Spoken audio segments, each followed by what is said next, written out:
In this video, I am going to tell you about plant tissues.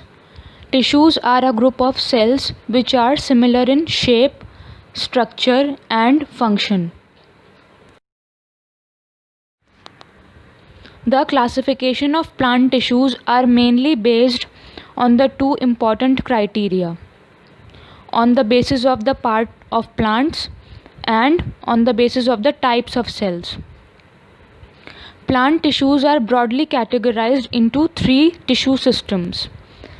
This classification is on the basis of parts of the plants present.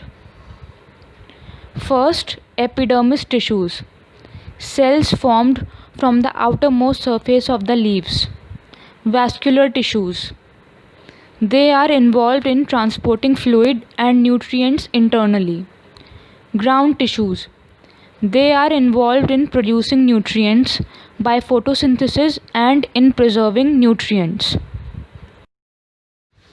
Plant tissues are broadly categorized into two types, and this classification is on the basis of the types of cells.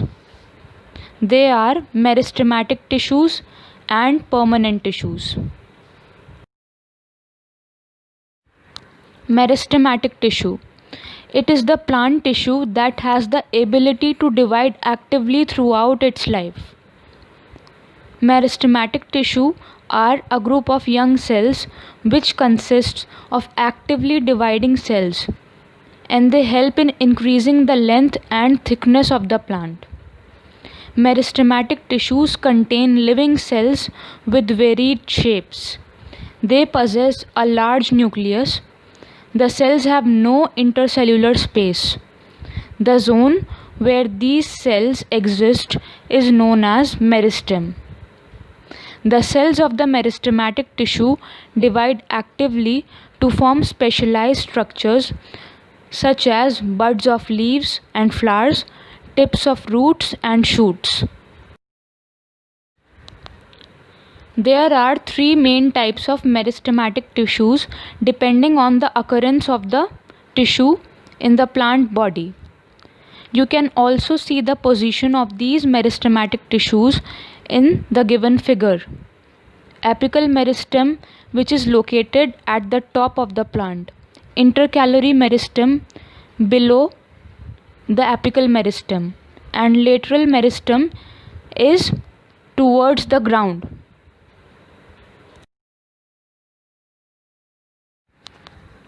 Now I will explain the types of meristems in detail.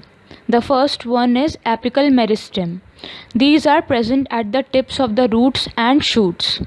They help in increasing the height of the plants. Apical meristem is divided into promeristematic zone, which contains actively dividing cells, and the meristematic zone, which contains protoderm, procambium and ground meristem. Second one is intercalary meristem. It is located in the leaves and internodes at the intercalary position. These help to increase the length of the internode. It is found in grass, monocots and pines. Third one is lateral meristem. It is located in the stems and roots on the lateral side.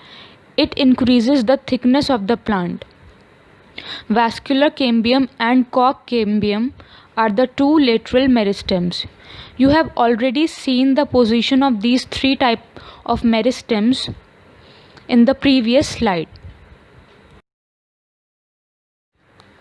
Now I will be discussing the functions of meristematic tissue.